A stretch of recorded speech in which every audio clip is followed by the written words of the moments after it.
Como ya todos saben, el tema de la charla de hoy es las alternativas de negocios en el sector petrolero colombiano. La charla está impartida por Juan Carlos Robles y Germán Ojeda. A manera de breve resumen, Juan Carlos Robles es geólogo de la Universidad Nacional, tiene especializaciones en cartografía y manejo de imágenes digitales en el ITC de Holanda. Tiene 30 años de experiencia en la industria del petróleo y ha sido coordinador de exploración en Amoco, CEO de Petrosaud Energy, Country Manager de UPECOL, gerente de exploración en Interoil y gerente de geología en Amerisur.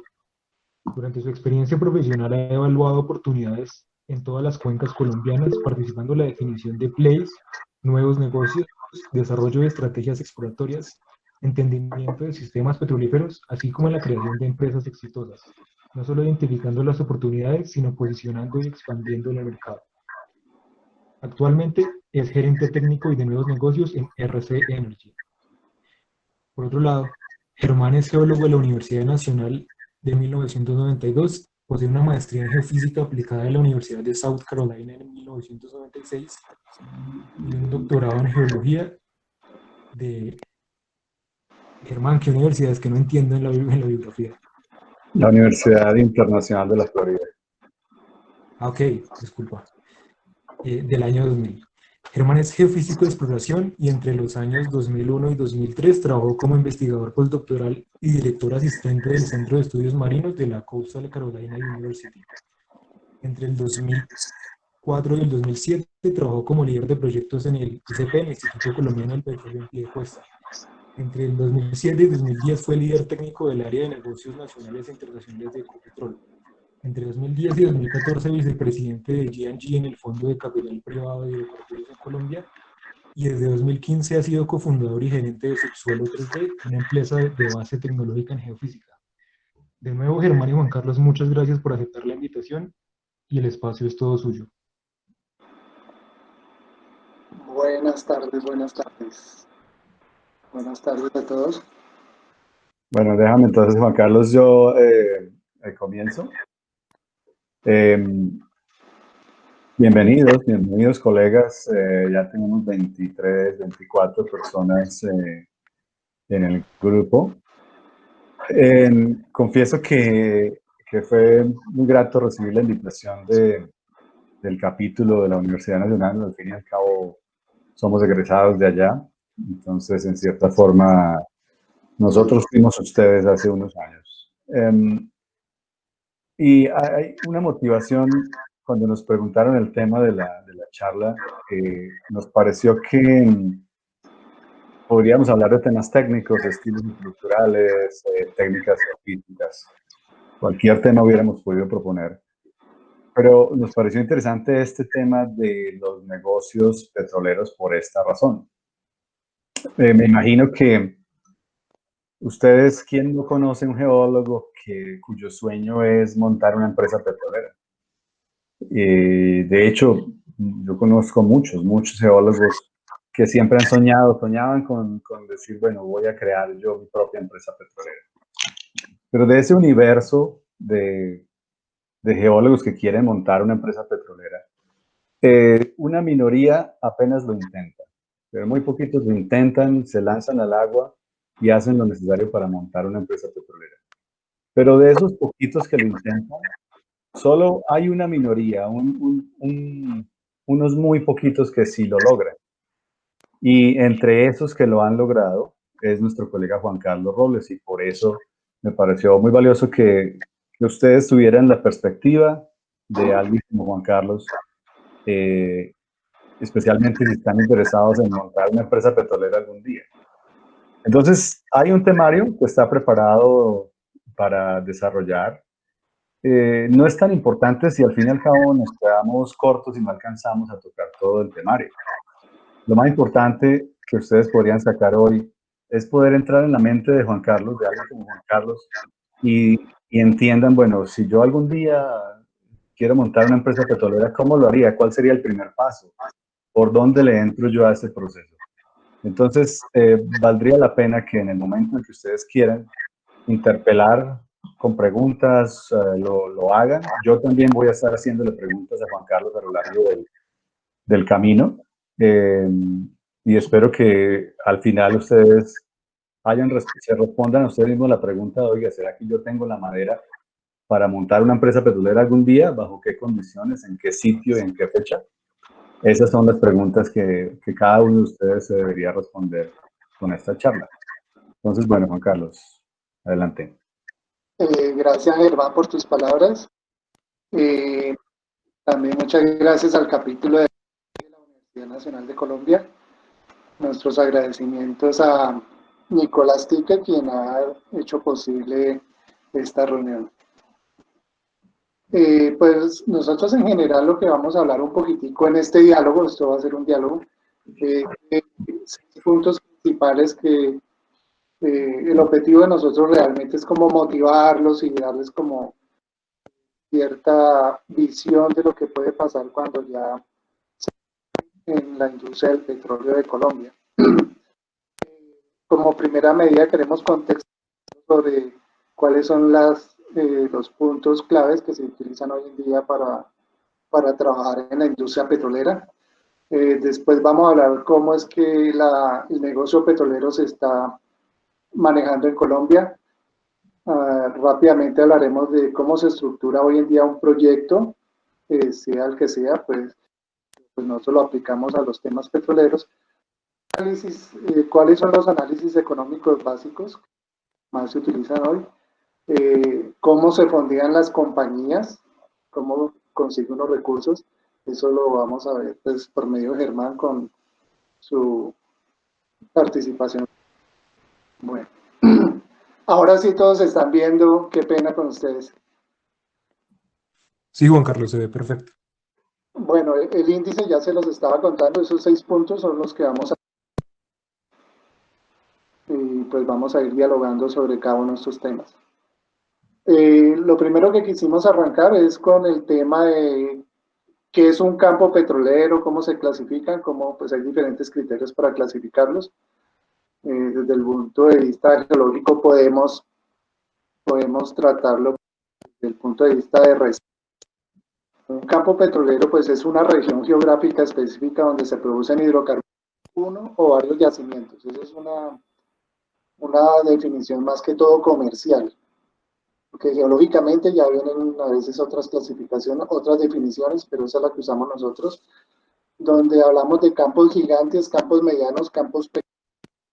En la vida real, pues los campos pocos los que hay en el mundo, hay mucho más y la mayoría son pequeños. Esto ya nos lleva a pensar en dónde podemos nosotros estar enfocándonos en caso de hablar de negocios y esfuerzos particulares que aquí en Colombia y es muy normal en Estados Unidos y Canadá, en Argentina, ver que los geólogos, los ingenieros se unen y hacen sus propias compañías. Los campos gigantes, pusimos aquí la cifra de 100 millones de barriles de un campo, de ahí para arriba todos los campos son gigantes. Los campos medianos están en el rango entre los 100 y los 10 millones de barriles. Pequeños, que son la mayoría en el mundo, la mayoría en Colombia, son menores a 10 millones de barriles. En Colombia pues contamos con 5 campos supergigantes. Cusiana, descubierto por la BP en 1989, tiene 2.000 millones de barriles. Quedan los llanos, operado por Ecopetrol. Caño Limón tiene 1.800 millones de barriles. Está también ubicado en los llanos, operado actualmente por Oxy. La Cira Infantas tiene 900 millones de barriles, queda en el Valle Medio del Magdalena. Actualmente pues es un campo de Ecopetrol, pero Oxy es la que lidera las operaciones en el campo desde hace unos años. Campos Rubiales, actualmente es operado por Ecopetrol, está ubicado en los llanos, así como Castilla y Chichimene, descubierto hace como casi 50 años por Chevron, queda en los llanos orientales, está operado actualmente por Ecopetrol.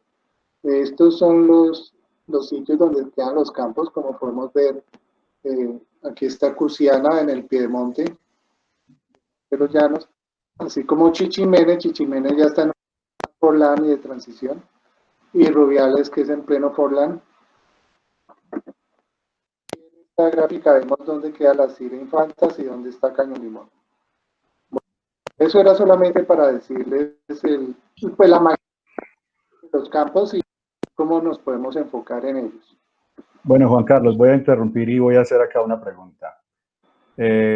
Voy a suponer que con mis socios Andrés, Sebastián, Martín, Camilo Mejía, Cristian Bolívar y Daniela Contreras, nos vamos a mapear la formación Monserrate en el Valle Superior de Magdalena, en el área de Yaguará, Huila. Y después de hacer nuestro mapa, vemos un anticlinal con cierre en 4 direcciones, hacemos el cálculo de volumen y nos da que tiene 2 millones de barriles nomás. O sea, no se le acerca para nada por allá a lo del Caño Limón ni nada de eso. Solo nos da 2 milloncitos de barriles. Sí, ¿Qué deberías de hacer? ¿Descartar eso o buscar un inversionista para perforar un pozo exploratorio? sí, pues las cifras que damos de las reservas son reservas en superficie, no son reservas abajo, no son reservas o pues lo que se llama la petróleo in situ, in place, mejor. No es el oil in place, sino son... Porque si tú mapeas 2 millones abajo, el recobro, que es algo que tenemos que tener en cuenta, nunca uno recobra mucho de las estructuras. Ahora típicamente de un 10 a un 35, 40% a recuperación primaria. Luego, si tú encuentras una estructura en el Valle Superior, al aplicar el factor de recobro de 20%, por ejemplo, pues eso no te va a dar mucho, ¿no? 40.000, 400.000 barriles que cuando corramos los económicos te vas a dar cuenta que no es un proyecto viable, entonces se descarta por ahora con los precios actuales. También está muy relacionado con los precios. Gracias. Y esas cifras que hablamos de entre menores a 10 millones son 10 millones, de 10 millones recuperados principalmente de forma primaria. Otra cosa ya después los ingenieros empiezan, y los geólogos empiezan a aplicar ciertas métodos a los campos y a los pozos para recobrar más. Ahí puede subir un poco más el recobro. Continuando con la charla, pues ahora hablemos de las empresas. También tenemos empresas gigantes, empresas medianas, empresas pequeñas. Las empresas gigantes que hay en el mundo han llegado a ser las empresas más grandes hechas por el hombre. Hoy en día tenemos que la compañía más grande del mundo, noticias veamos que es Apple.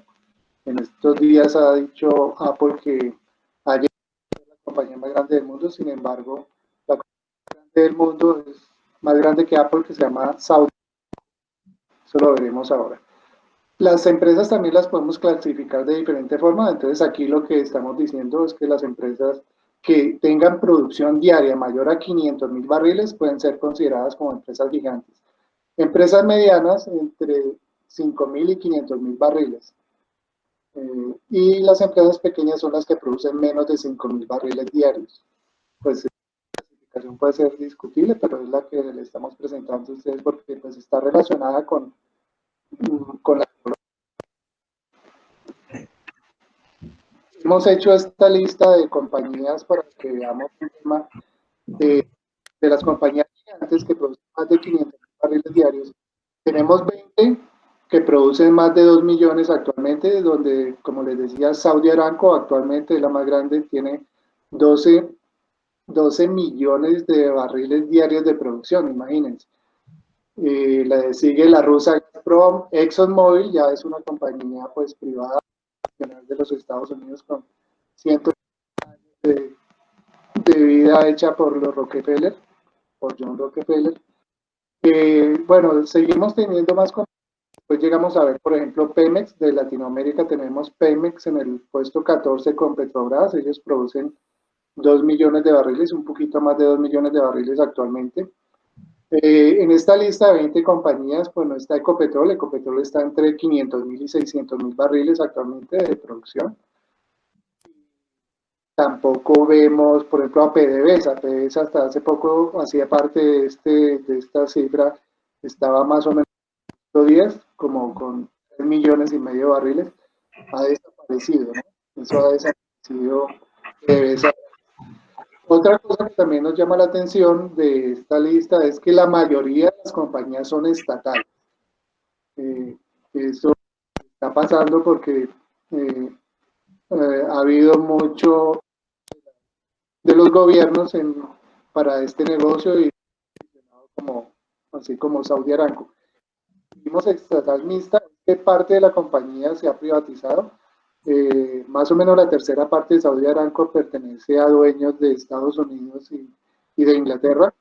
Además, pues tienen más participación que no es de los árabes. Los árabes en realidad tienen como un 40-50% de la compañía, que de todos modos para ser esta gigante y, como les digo, la compañía más grande en cuanto hecha por el hombre, es cerca para los árabes. No sé, Herman, si tengas alguna pregunta sobre la lista de las, o alguien que quiera preguntar. Bueno, si hay alguien que quiera preguntar, o si no, yo le pregunto aquí algo a Juan Carlos. Perdón, Germán. Quiero decir antes de que se nos pasen, es que también hicimos esta lista pues, en números enteros, aproximaciones, y como ven, eso suma 6 millones de barriles diarios. Con la producción actual del mundo, de todo el mundo unido, de 90 millones de barriles. En este momento es 90, hace unos meses de año era casi 100, eran 90 millones de barriles diarios.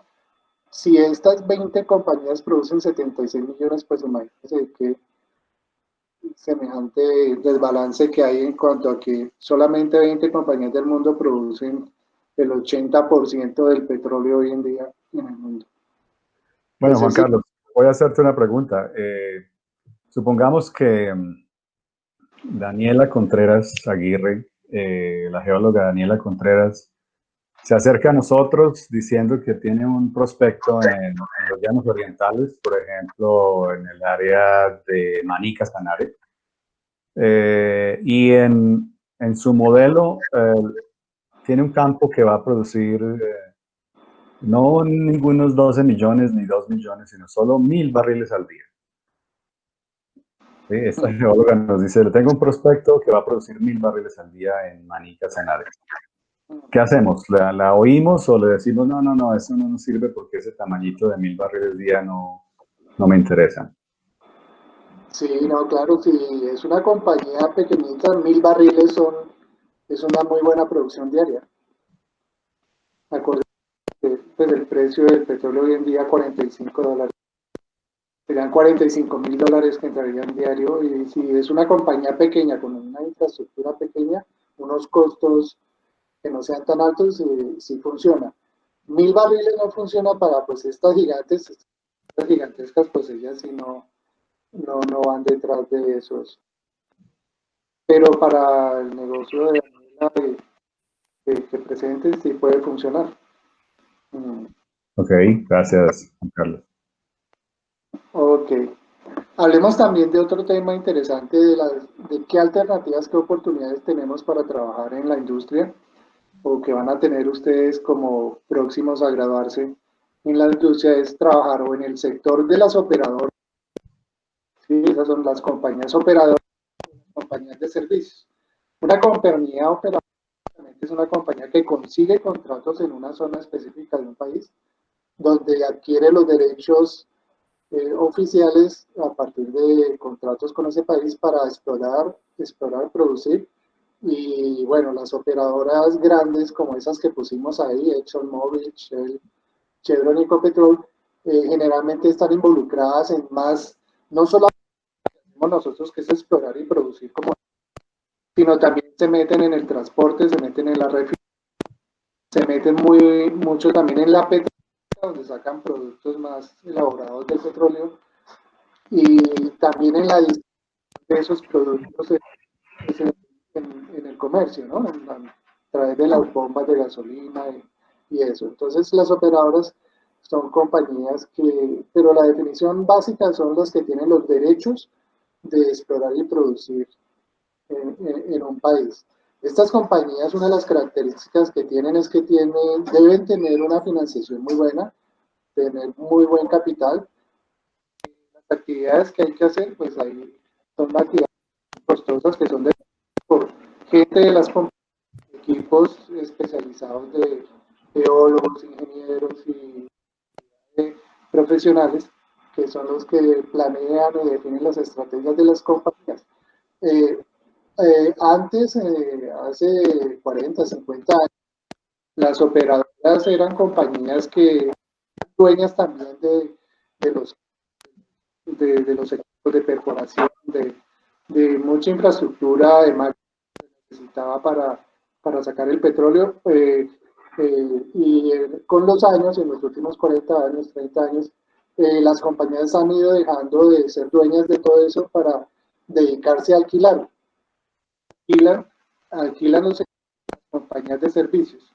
Las compañías de servicios son compañías que trabajan pues, mediante contratos con operadoras y ellos proveen de lo que estas compañías no tienen, que son toda pues, los taladros, son la sísmica, la ciencia alta, la tecnología, la tecnología petrolera ha sido una de las tecnologías más avanzadas del mundo después de después de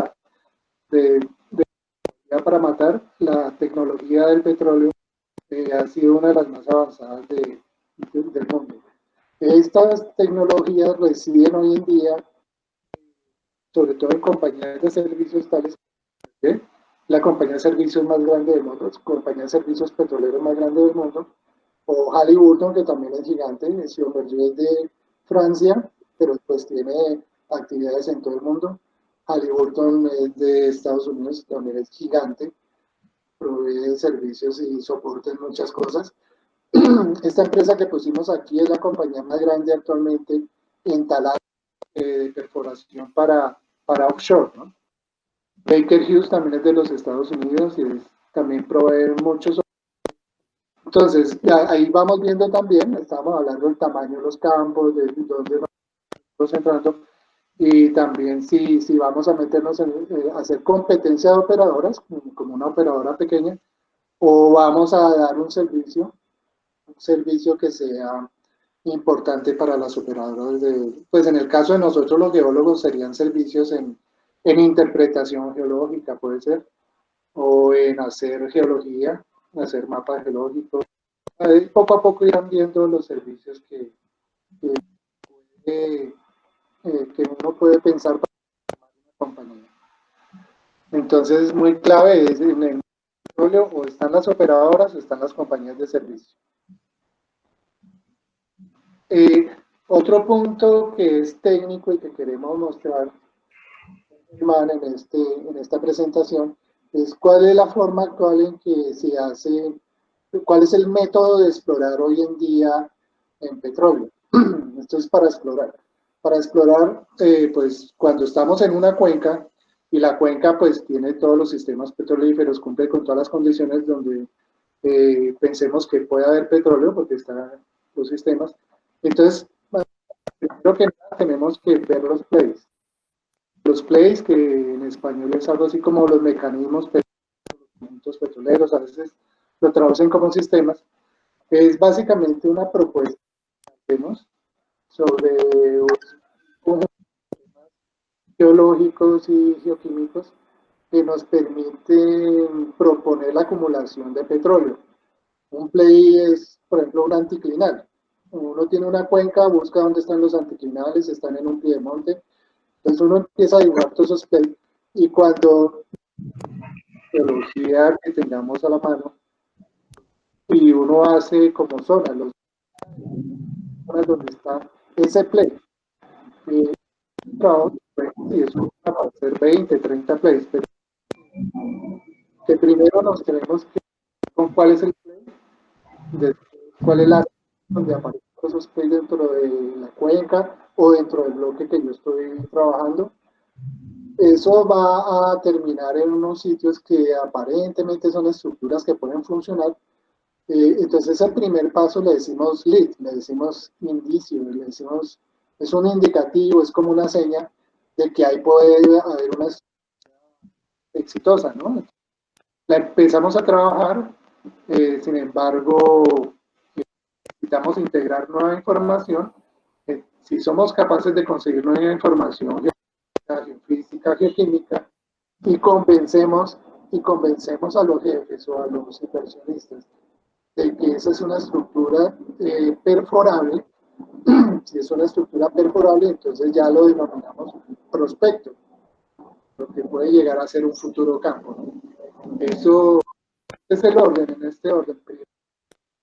Identifiquemos los plays, los play first, los play fairways, los leads y los prospectos. Esa es la metodología que se sigue hoy en todas las para, para proponer pues, la exploración. Bueno, Juan Carlos, te voy a interrumpir. Hay una Claro. pregunta en el chat que dice, ¿qué funciones tendría el geólogo en las operadoras? Así como la función en las de servicio es el conocimiento técnico. Me gustaría que respondieras esta pregunta, Juan Carlos, con cómo en las empresas que tú has montado,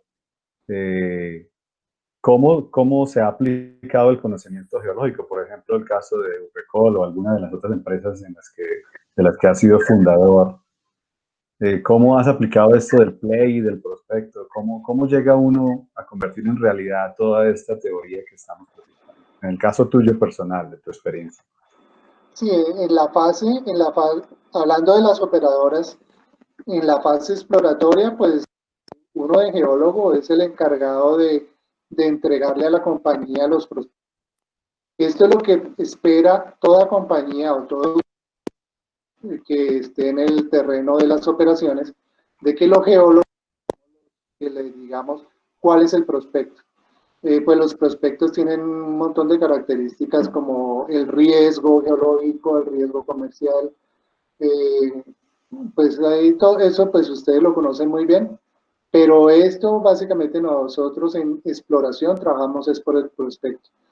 Los geólogos también podemos trabajar en las operadoras cuando ya los campos están descubiertos, entonces se trabaja en temas de detallada, muy detallada, para poder conocer bien los campos.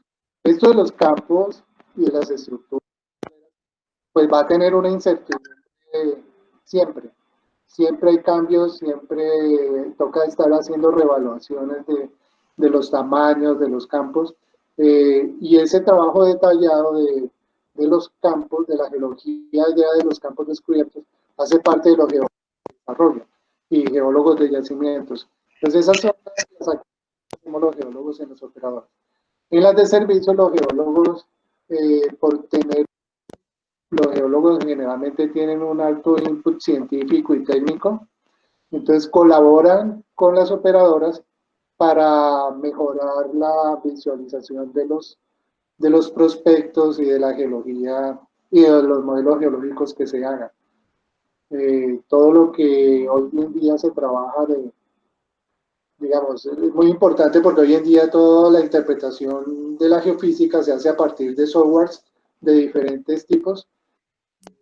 Luego debemos estar muy bien preparados en el tema de interpretación geológica que se hace a software, y ustedes han oído hablar de atributos y de estos temas que son manipulaciones que se le hace a la información geofísica para extractar ciertos temas que uno cree que pueden ser importantes como cambios faciales o calidad de los yacimientos. Entonces, los geólogos en las compañías de servicios pues son básicamente muy especializados en temas científicos y técnicos para apoyar mediante contratos a las operadoras.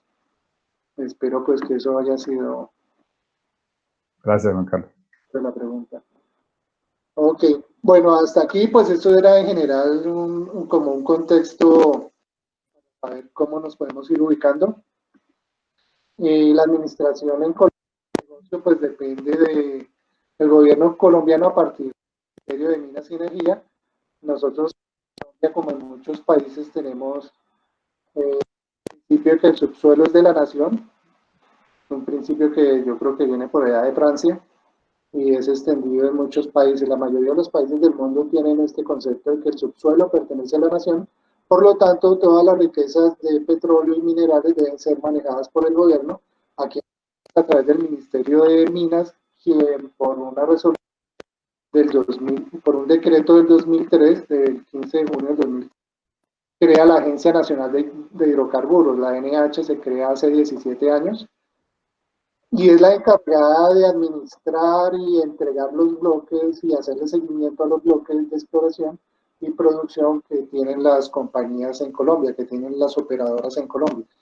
Es de también tener en cuenta que tanto el Ministerio del Interior, hoy en día la Autoridad Nacional de Consulta Previa, y el Ministerio del Medio Ambiente con la ANLA, son los que dan un soporte para que las actividades que hagamos se hagan pues compatibles con el medio ambiente y con las comunidades.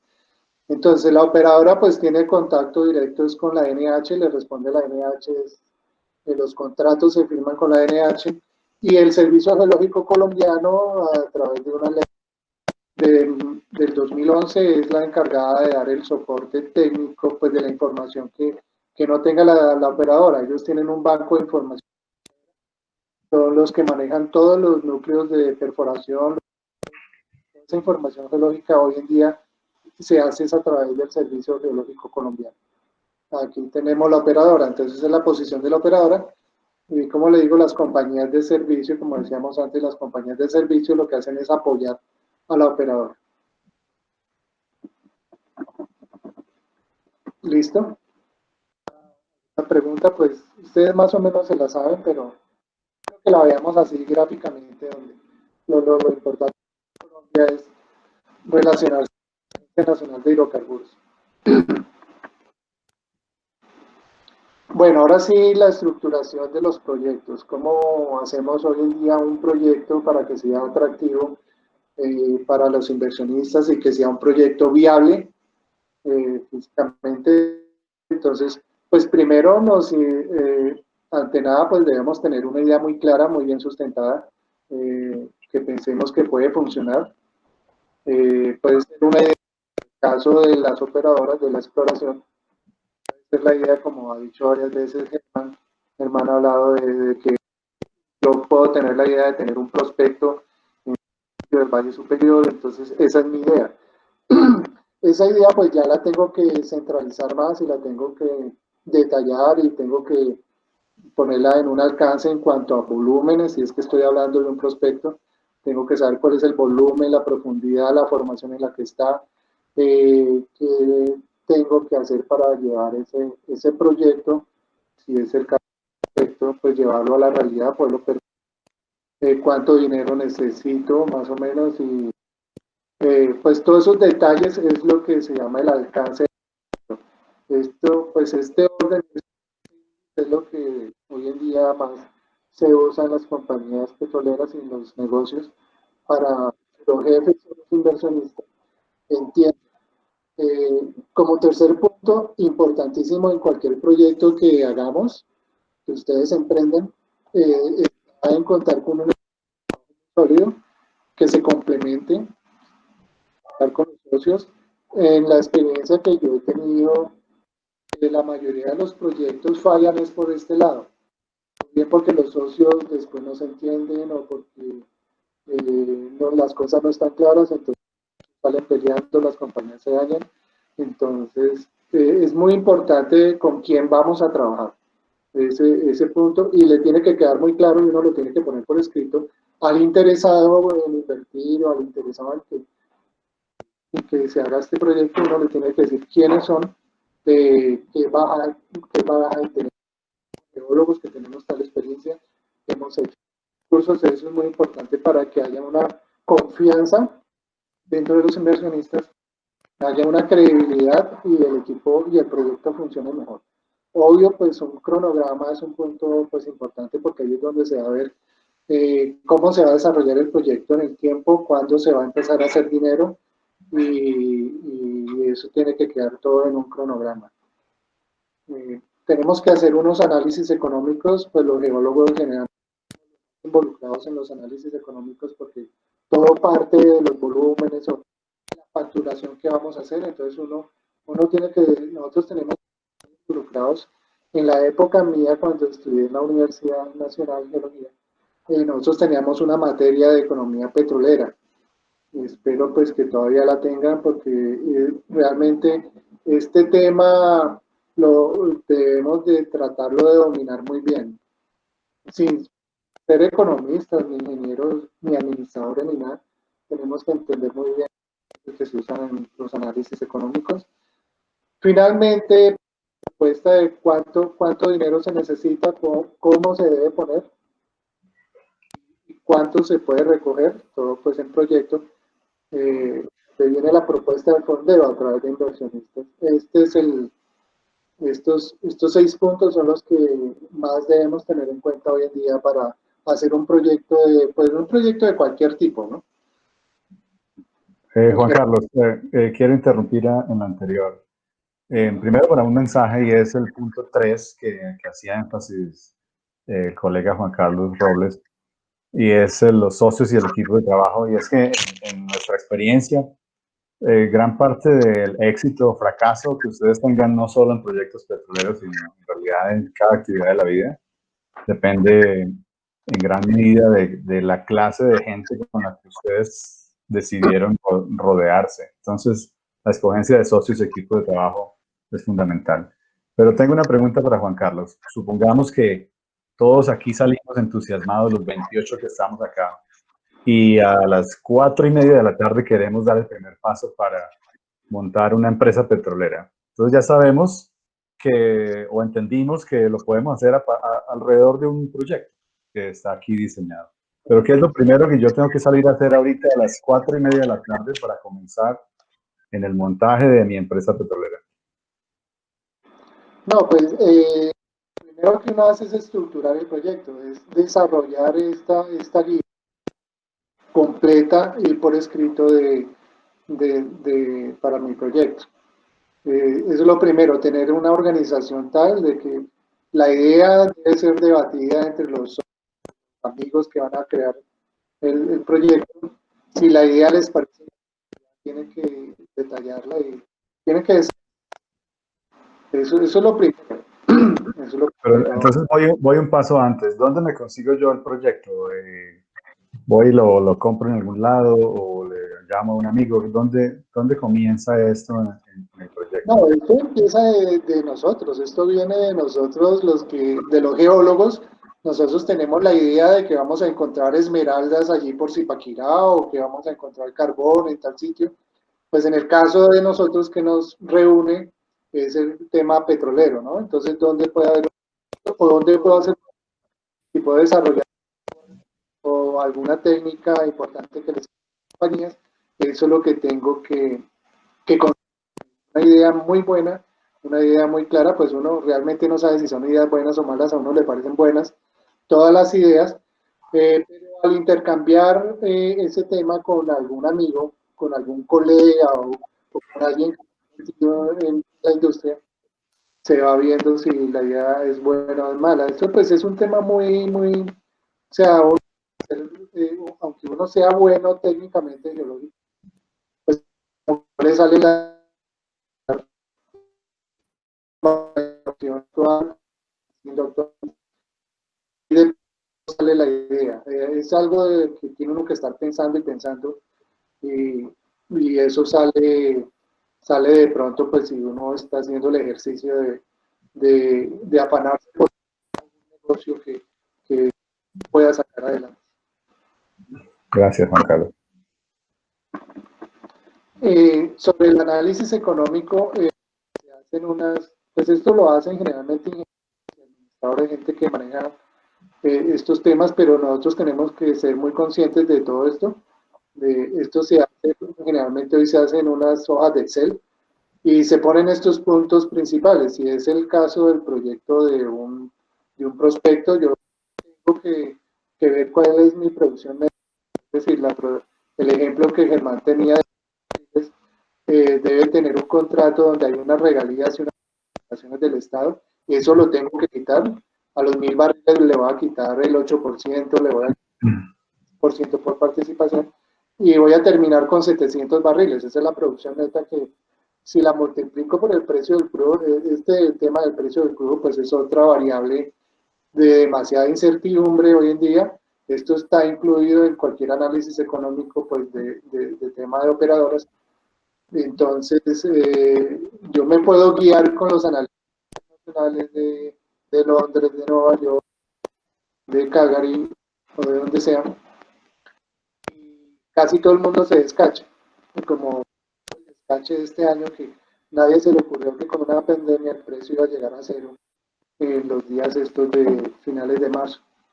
Entonces, sí, esto del precio es algo que tiene demasiada incertidumbre, que no sabemos, uno cree a veces que entender cómo es que eso se puede modelar, pero no, es muy difícil. Entonces, casi siempre hacemos es coger el precio actual, $, y si nuestro proyecto lo ponemos a 10 años, pues más o menos vamos a estar por ahí.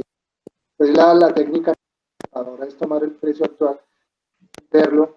Si uno es optimista o uno tiene alguna noción de que el petróleo, que hoy en día y por muchos, muchos años va a seguir siendo importante en el mundo, pues uno lo puede subir, o alguien puede decir que va a llegar una energía nueva que va a reemplazar el petróleo, que el hidrógeno, no sé qué, alguna cosa nueva que va a cambiar, entonces uno puede decir que... Pero bueno, hay que tener en cuenta, esto es algo que hay que pensar muy bien si estamos en un proyecto de estos. Esta multiplicación de la producción neta por el precio pues nos va a dar unos ingresos, que es lo que ya los inversionistas van a empezar a mirar.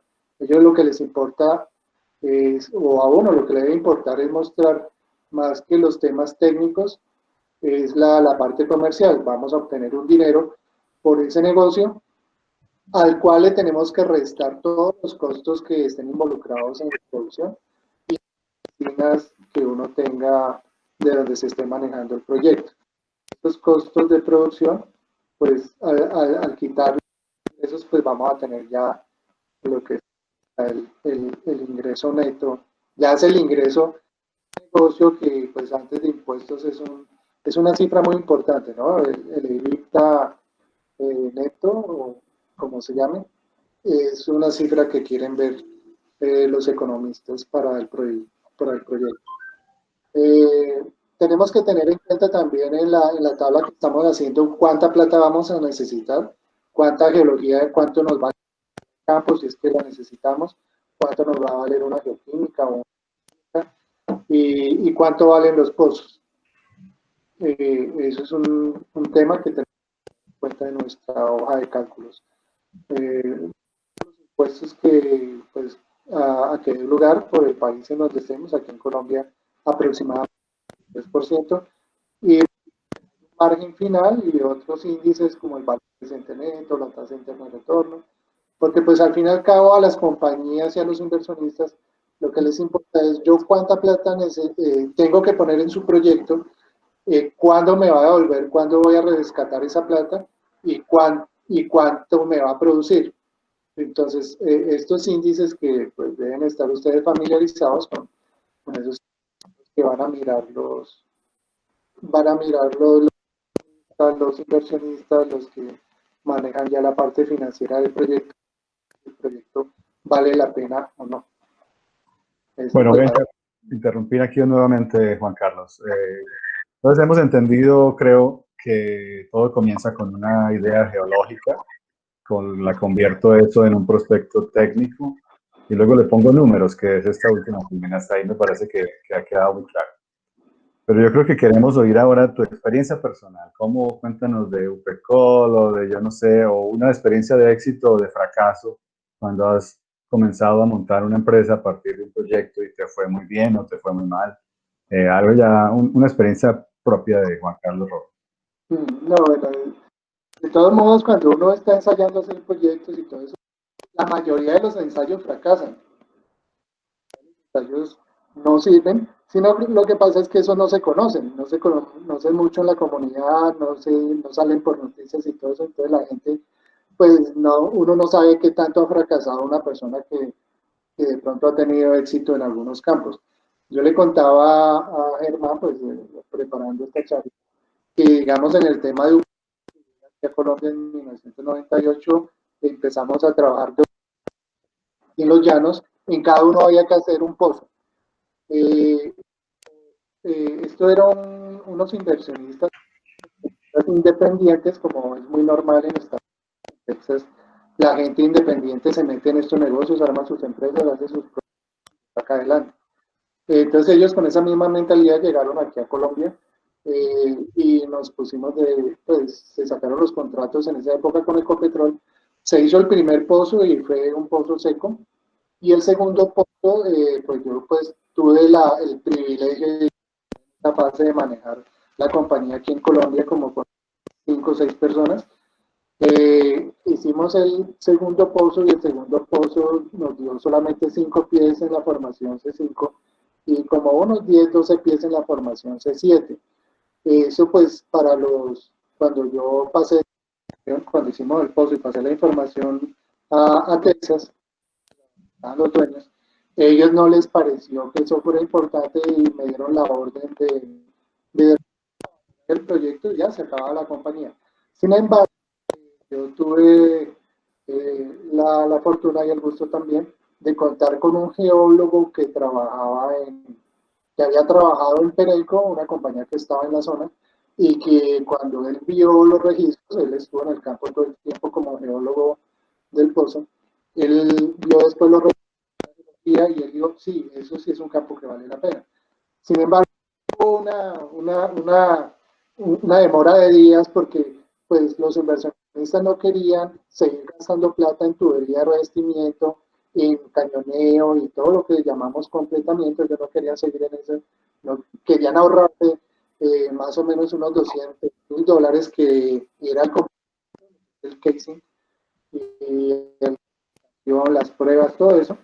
Querían ahorrarse esa plata en ese momento, pues estamos hablando del año 2000. Ese fue el primer descubrimiento del siglo en Colombia, fue el campo Tambaquí. Finalmente, a los 10 días aproximadamente, después de que los ingenieros de perforación, eso me echaban la madre todos los días porque no hacíamos nada. Y claro, si uno pozo, las arcillas generalmente dañan el pozo y se daña todo el trabajo. Entonces, o abandonamos esta vaina o bajamos el revestimiento, pero hagan algo.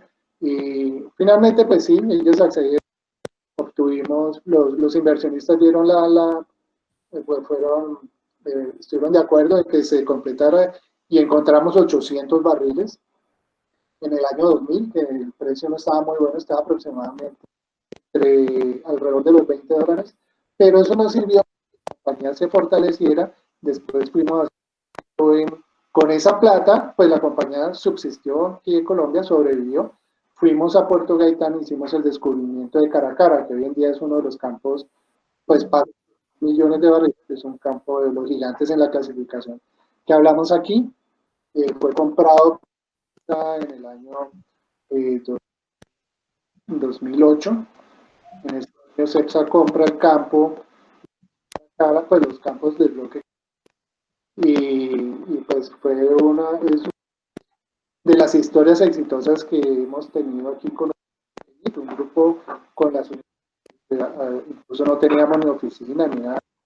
Es una historia bonita porque pues el campo se vendió de $7 millones que ellos me mandaron de Estados Unidos y que hicimos en esos 3 pozos. El campo se vendió a los 2003, 5 años se vendió en $942 millones. CEPSA lo compró y ha sido uno de los buenos activos de CEPSA en Colombia. Pues que les quería contar. Buena historia, Juan Carlos. Gracias, gracias. Muy bueno. Aquí fue la siguiente. Si la compañía hubiera sido dirigida por un ingeniero o por un abogado, un economista, es decir, alguien que no fuera geólogo, seguramente se hubiera hecho caso a lo que decían los inversionistas, que era ya deje esa cosa así, no gastemos más plata, abandone y devuelva los equipos y todo.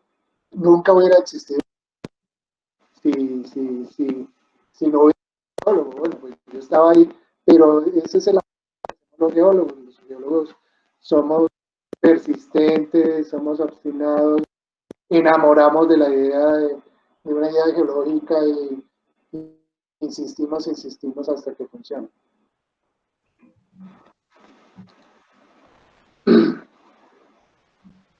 No, al final pues vamos a hacer unas recomendaciones de qué tipo, pues basado en lo que hemos vivido. Más importante que todo, la recomendación más importante es tener una muy buena disciplina, crear como un método de trabajo, ser eh, muy disciplinado. Eso es el tema que se ve y varias veces se ve en los proyectos. Es tener una muy buena disciplina o para la vida en general. Entonces tenemos eso como recomendación 1. 2, pues tenemos que seguir leyendo siempre, asistir a cursos, que pues recomendamos los cursos que tengan que ver con software de interpretación geofísica. Hay muchos cursos que se están haciendo en estos días porque eso es lo que están pidiendo las compañías petroleras, las operadoras necesitan gente que sea muy hábil en la interpretación de geofísica, pues que somos los geólogos, los intérpretes. Entonces, esa es la recomendación 2. En la 3 es muy importante que estemos afiliados a asociaciones como la APG Capítulo Colombia, Colombiana de Geólogos y Geofísicos del Petróleo. Tenemos otras asociaciones en Colombia que nos permite compartir con colegas, con gente que tiene más experiencia que nosotros o con gente nueva que tiene nuevas ideas de qué es lo que está pasando en la industria actualmente, ¿no? Entonces, en esa mezcla dentro de lo que estamos viendo que está funcionando, lo que estamos leyendo, los cursos que nos están dando y lo que dice el gremio, de ahí es donde salen las ideas. Y definitivamente la cuarta recomendación que tenemos pues es lanzarse con el proyecto, no darle muchas vueltas, le da muchas vueltas, o los amigos se enfrían o los inversionistas del proyecto ya pusieron la plata en otro. Entonces uno tiene que ser como rápido para lanzarse, para emprender un negocio o para tratar de hacer una compañía. Esas, Germán, no sé. Excelente, Juan Carlos. Obviamente la 4, en la 4 es donde se conoce mucho del temple de las personas. Nuevamente, si fuera dinero de ustedes y supieran que lo más probable es que lo pierdan, aún así harían el proyecto, tienen que hacerse esa pregunta. Empezamos ya con la sección final de preguntas y respuestas. Acá Andrés Sebastián Martín te pregunta, Juan Carlos, Juan Final te pregunta si había algún motivo técnico por el cual todavía tenías fe en el proyecto. O sea, haciendo la pregunta sobre el proyecto de UPECOL. No, pues yo recibí los reportes del que estaba en el campo con experiencia en la zona, conocedor muy bien del play, y él decía que en esos 5 pies del C5 de la formación carbonera y los 12 pies aproximadamente que veíamos en el C7 de la formación carbonera, se presentaban todos los elementos para pensar que eso iba a ser un pozo productor. Es decir, los elementos son durante la perforación, la calidad de la arena, ¿cierto? Todo lo que es la fluorescencia, todos indicativos de que como que tenemos algo. El gas también es un seguimiento que se hace, las anomalías de gas que se van presentando a lo largo. Y eso pues combinado con los registros eléctricos que se hacen al final, indicaban que se iba a ser un productor. Sin embargo, para los dueños, ellos tenían que considerar que en esa época eran $200,000 más que tenían que mandar a Colombia. Como reacios porque ellos no compartían con nosotros la formación carbonera, ellos pues no conocían muy bien la geología de Colombia, pero no sabían que la formación era de las formaciones con mejor permeabilidad que hay en el mundo, yo creo, pues es de una calidad muy buena, ¿no? Este yacimiento. Entonces no creían porque la recuperación en la formación carbonera, particularmente en el C7, llega a ser la recuperación primaria, como les decía, el factor de recuperación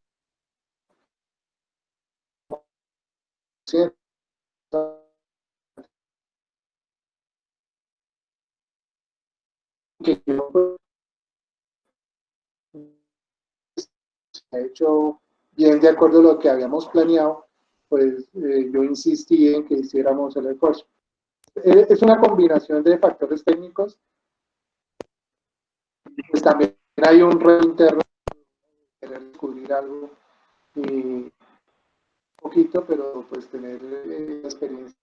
Pero afortunadamente salió muy bien el proyecto.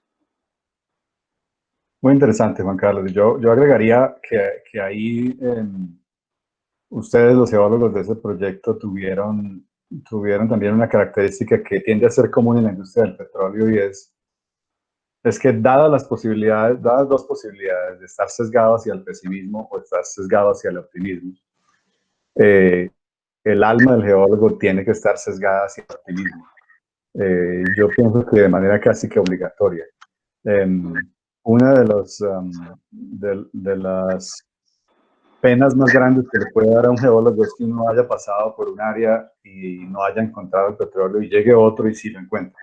Entonces eso hace que uno deba siempre tener la visión optimista en el horizonte. Hay otra pregunta acá. En su experiencia, que algún fondo de capital privado decida invertir en un proyecto petrolero, es decir, que deciden arriesgar su dinero en la industria, teniendo en cuenta que actualmente efectivamente el entorno está cambiando, el entorno está en un momento relativamente difícil. Sin embargo, también es mi experiencia, no solo en la industria del petróleo, sino en cualquier industria, es que si el proyecto es bueno, ¿qué quiere decir? Bueno, pues petróleo, pues que no esté muy lejos de infraestructura de transporte, que el crudo se aliviane, etcétera, etcétera. Si el proyecto es bueno, normalmente van a encontrar, puede que no en este tipo de fondos, puede que tenga uno que viajar a Calgary o a Texas o a Rusia o a no sé dónde, pero un proyecto bueno normalmente encuentra dinero. Hay otra pregunta y es, ¿con cuánto capital privado se puede iniciar una empresa pequeña en un campo pequeño? Repito, ¿con cuánto capital privado se puede iniciar una empresa pequeña en un campo pequeño? Teniendo en cuenta que el mayor presupuesto se va en la fase de exploración y se tiene un buen prospecto, recursos y reservas bien definidas. Juan Carlos, ¿cómo responderías eso? ¿Con cuánto capital privado se puede iniciar una empresa pequeña? Listo. Sí, en los ejercicios que he hecho, uno no se puede dar el lujo de hacer nuevas sísmicas. En general uno no tiene que hacer la sísmica, sino que compra la sísmica en el bloque y con eso, entonces, donde sí se va a ir mucho dinero, bueno, si no hacemos sísmica, porque tengamos muy buena información sísmica antigua, entonces ya el dinero grande va a ser la perforación que los pozos más baratos hoy en día en Colombia están alrededor de 4 millones de dólares, más o menos. Ya, si uno no tiene los 4 millones de dólares del inversionista, pues está uno muerto, ¿no? Es como lo mínimo, digo yo, y, eso sí, pues pensando que vamos detrás de un prospecto pequeño, ¿sí? De un negocio pequeño, eso sí, pues tenemos que irnos a un área muy entre esas exitosas o cuencas protegidas, hoy en día son los llanos, donde el 30% de la producción colombiana, el Valle Medio del Magdalena y el Valle Superior, pues nos atrevemos a esos tres que son los que más oportunidades tienen hoy en día, y es que estadísticamente es donde hay más estructuras pequeñas por encontrar aún. Entonces, Yo diría que unos 4 millones y unos 5 millones, porque ahora pues las licencias ambientales, comunidades y todo. Entonces, respondiendo concretamente, uno tiene que arrancar con 5 millones de dólares para hacer un negocio pequeño.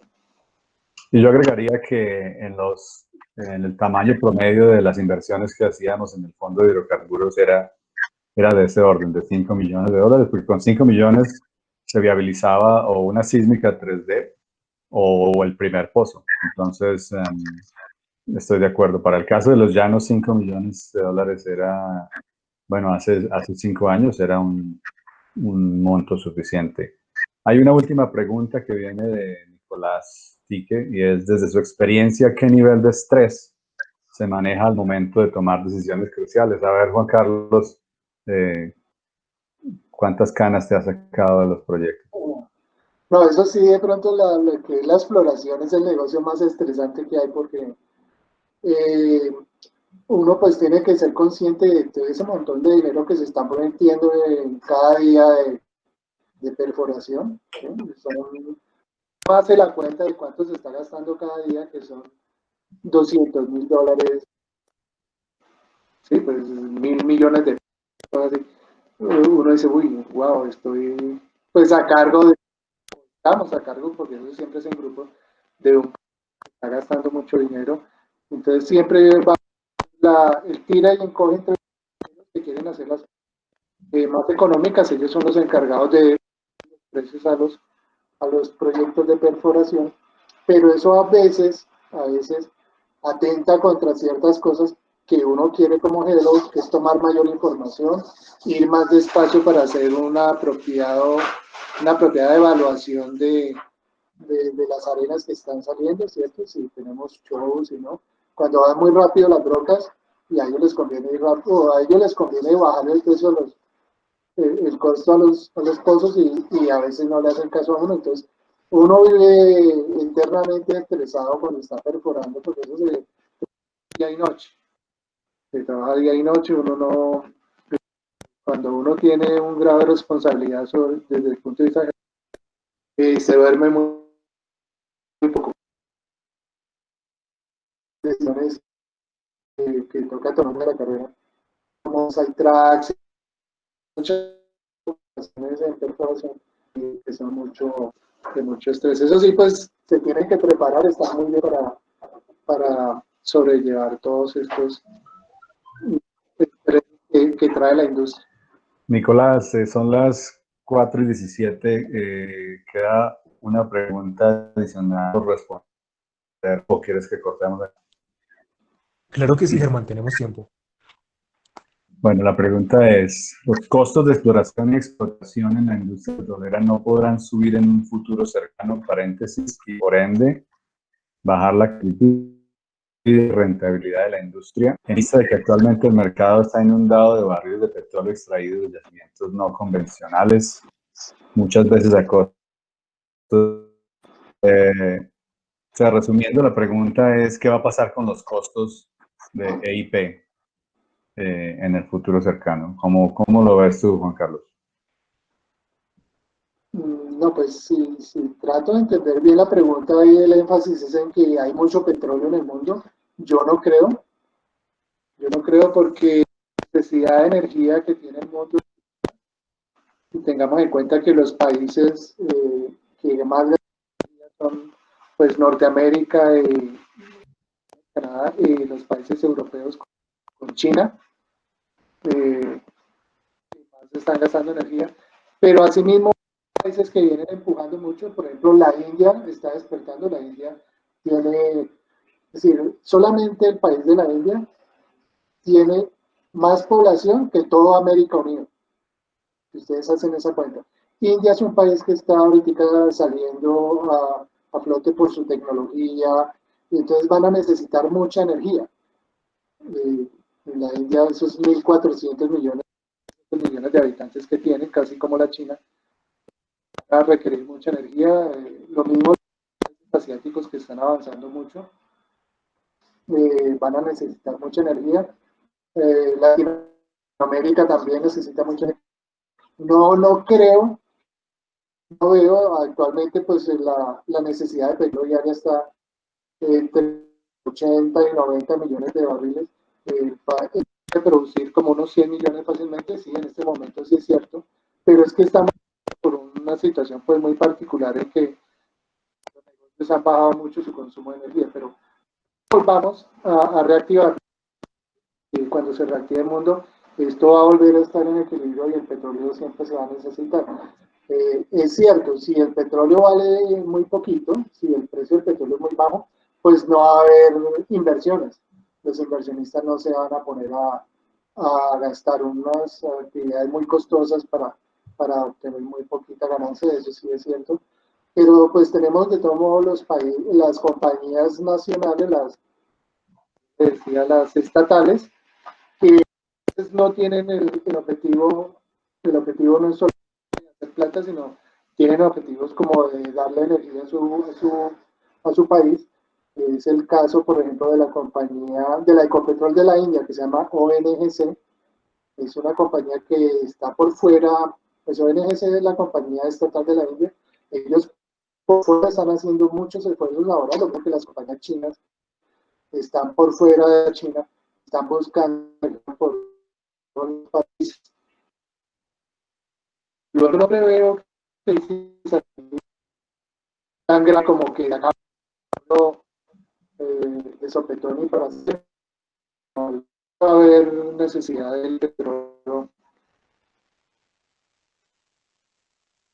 por con el medio ambiente, porque pues, el petróleo, pues la forma como se trató siendo en años pasados, el petróleo fue ahora en este siglo las compañías petroleras son las más cuidadosas por toda la que tienen de los pues de los días ambientes de países del mundo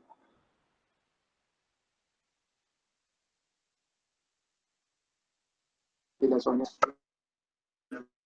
Muy bueno.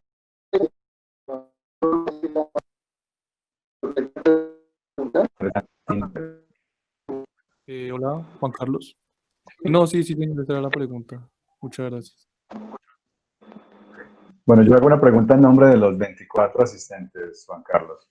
¿Deberían, estas 24 personas, deberíamos salir de acá de esta reunión a estructurar un proyecto petrolero y con miras a montar una empresa petrolera pequeña o no deberíamos?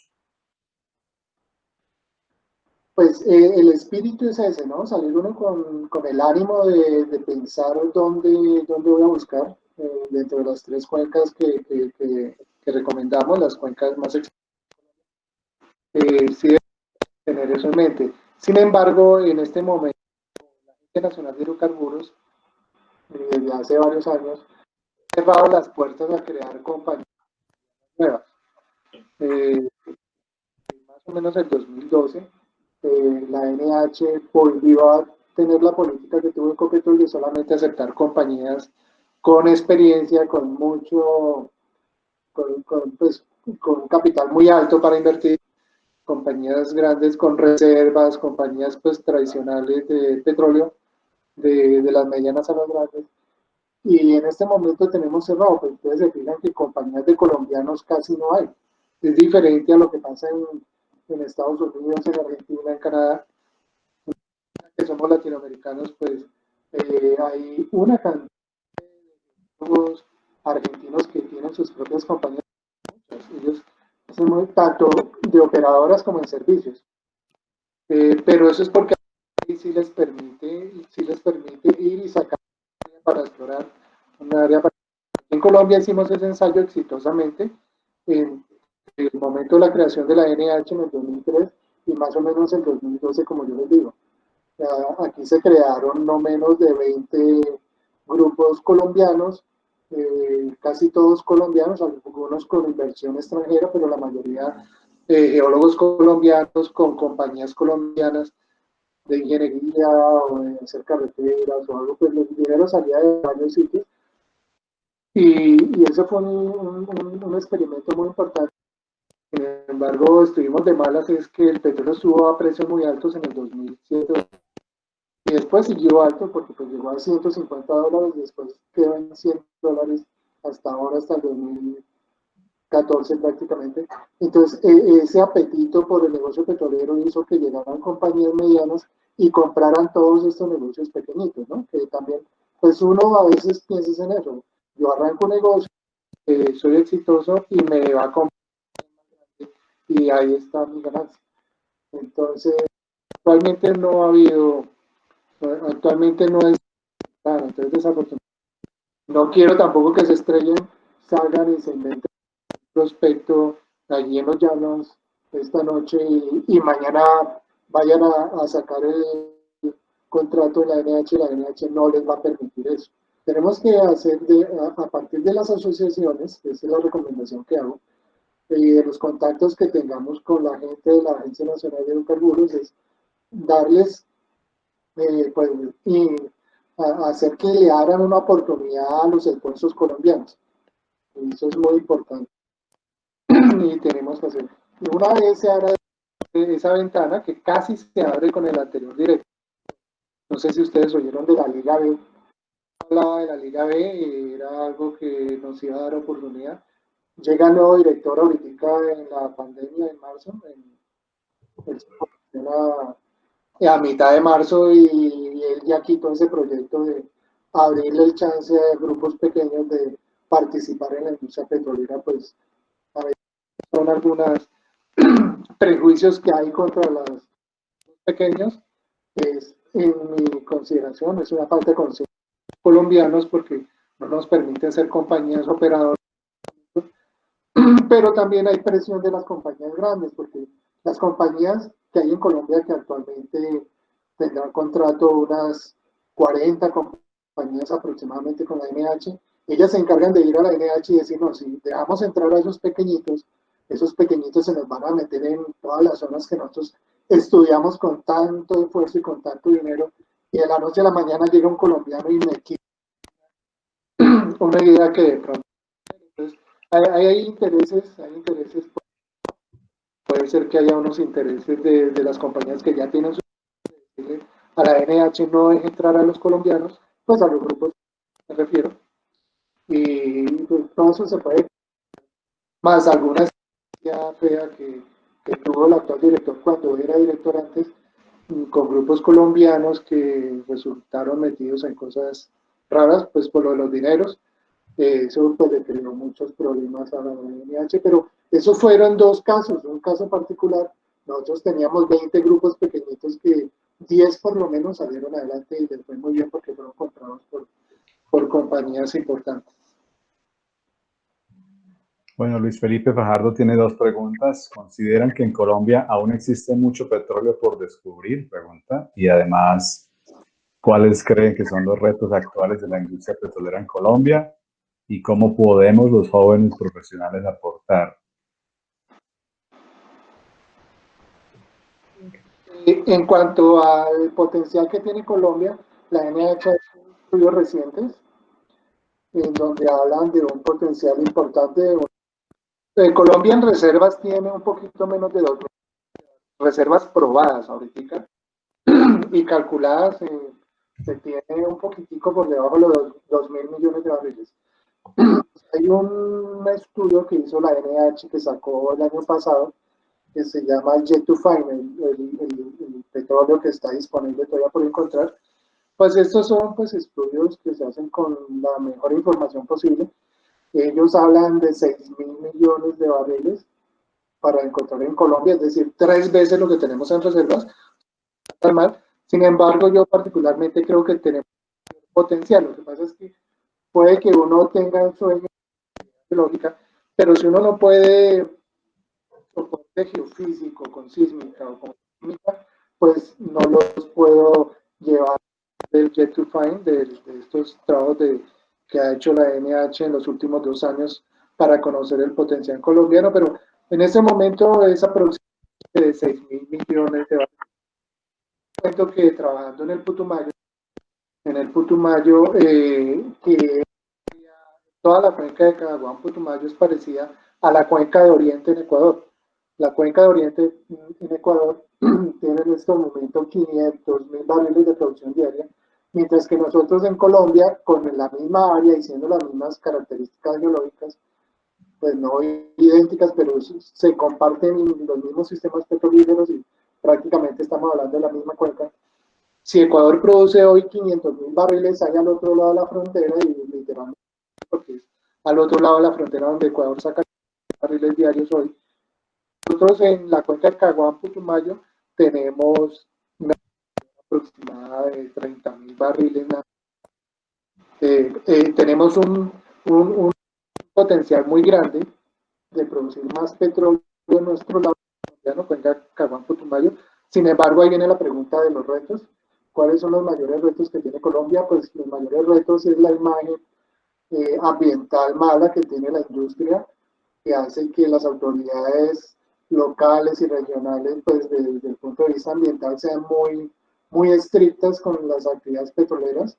Ahí tenemos un reto en el sentido de que sacar una licencia ambiental en Colombia se ha vuelto muy dispendioso y sobre todo muy largo.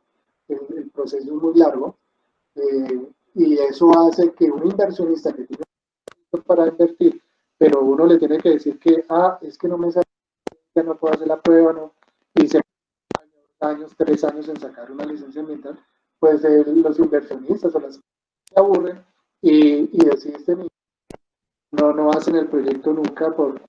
Ese es un reto, tenemos que sí seguir todas las reglas ambientales. Mire que en Estados Unidos no hay licencia ambiental.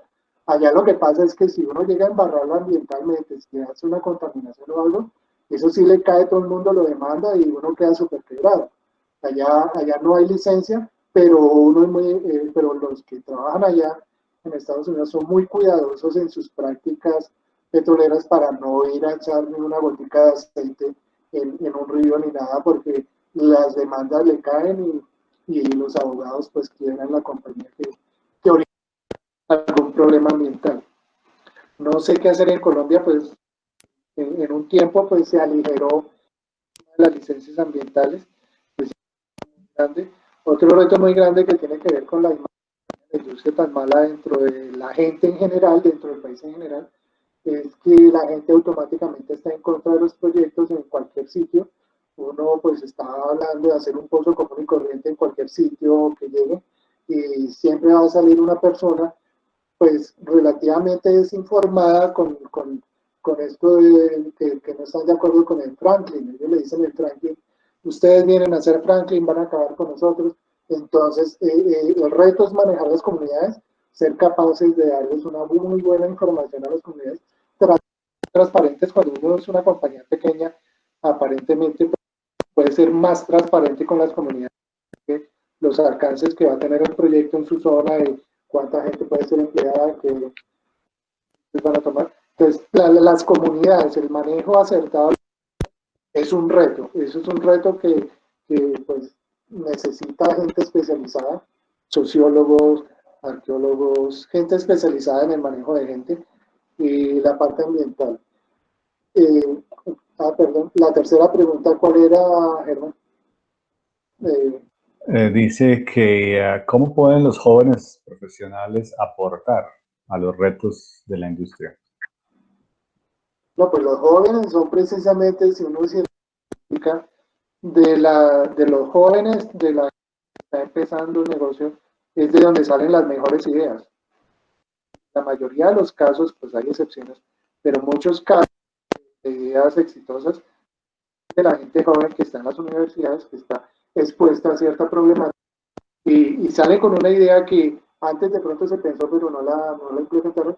Los jóvenes tienen mucho que aportar y gracias a los jóvenes es que esta industria va a salir adelante. Tienen que tener mucho compromiso para seguir en esto y ahí tienen mucho como aportar. Tenemos es que sí abrir la ventana para que permita negocios por medio pues de contratos, campos abandonados, de formas de vincularse con la NH, o si no, pues tratar de vincularnos a una operadora de cualquier tamaño. Hoy en día pues está un poquito difícil, pero creo que en poquitos meses la cosa puede mejorar. para nosotros los geólogos en el tema petrolero. Y nos queda todo el campo de servicios, el campo de consultoría. No, yo no soy tan pesimista como muchos por el futuro petrolero en Colombia. No es fácil, pero creo que cuenta que Colombia, el petróleo que produce Colombia actualmente, mejor dicho, de cualquier personaje, la mitad sale del petróleo. Los ingresos que tiene la nación, la mitad más o menos provienen del petróleo. Si no hubiera petróleo, tocaría bajarle a la mitad los sueldos a todos los empleados, desafortunadamente también a todos los maestros, tocaría bajarle a la mitad, pues, los maestros de oficiales, porque no habría plata, entonces el petróleo es una clave, por ejemplo en Noruega. Noruega es un país de los países modelos en el mundo, tiene que darse cuenta, mira, que está produciendo 2 millones de barriles diarios para una población de 4 o 5 millones de habitantes que tienen más. O sea, Bogotá tiene más gente que todo Noruega.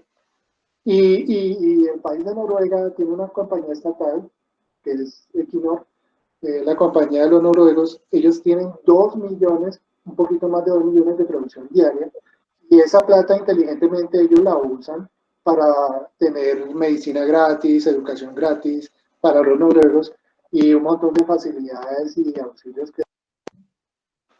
para sostener ese país.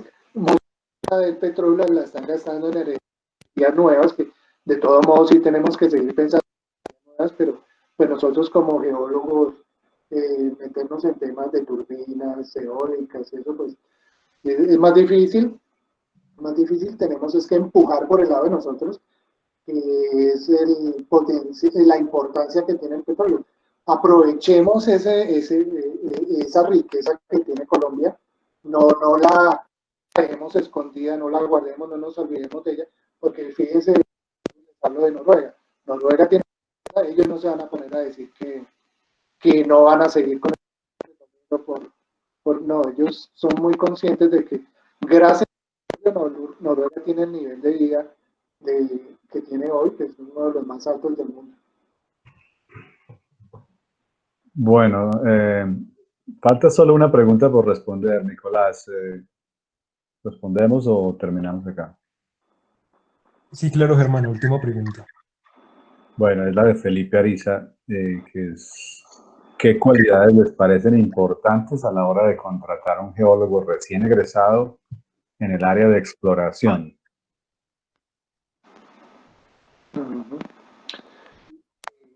Listo, pues en lo que más nos fijamos cuando vamos a contratar un geólogo nuevo,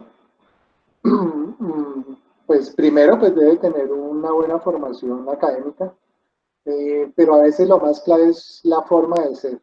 En los negocios petroleros dependen de equipos, nosotros tenemos que tener equipos de trabajo. Lo más importante, pues en el caso mío, pues cada quien, los que contratan, tienen sus criterios.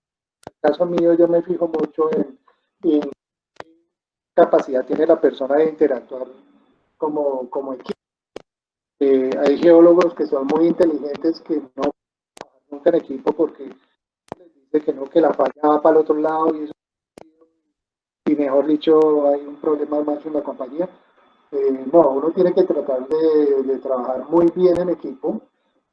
Pues sí es muy bueno sostener sus ideas técnicas y todo eso, pero hay que saber trabajar en equipo, ser eh, una persona amable con la demás gente. Para mí la forma de ser yo la tengo muy en cuenta, muy en cuenta cuando he tenido que vincular personal en los negocios en los que he estado metido. Entonces, sí, pues es como Es cierto, Juan Carlos, que interactuar con un geólogo que solo admite el modelo que él o ella tiene en la cabeza es muy difícil interactuar con geólogos tercos, en otras palabras. Ahora yo agregaría a nivel ya de cuando he contratado geólogos, siempre busco una cualidad sin la cual la verdad me ha sido difícil trabajar y es la proactividad. En otras palabras, vamos a suponer que entrevistamos a 3 de ustedes, pues, todos traen muy buenas notas, buenas recomendaciones, entre comillas, hicieron la tarea bien, pero que no haya algo más, por ejemplo, esto, ¿no? Yo además monté un capítulo estudiantil, entonces uno dice, bueno, esta persona se salió un poco del mínimo necesario e hizo algo más. Entonces, para mí que alguien sea proactivo, es decir, que no tenga uno que estar empujando, es muy valioso. Y cierro mi comentario con un dicho que aprendí hace varios años, que es mejor atajar un loco que arrear un bobo. En otras palabras, prefiero trabajar con un geólogo que está proponiendo y proponiendo y proponiendo y me toca, espere, cálmese. A un geólogo al que me toque, oiga, aquí hubo, ya hizo, usted ya, ¿qué opina? ¿Qué pensó? Ya propuso algo y nunca proponen nada. Entonces la proactividad es algo que yo valoro mucho. Acá en el chat les voy a dejar mi correo y pues este diálogo no tiene por qué terminar acá en este momento. Los que quieran entrar en contacto conmigo, acá está mi correo ya en el chat.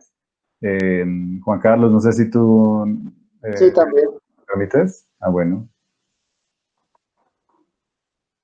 Pero sería bonito que todas estas ideas que se han discutido acá ustedes las dijeran un poco y si surgen preguntas adicionales, con toda tranquilidad nos las disparen por correo.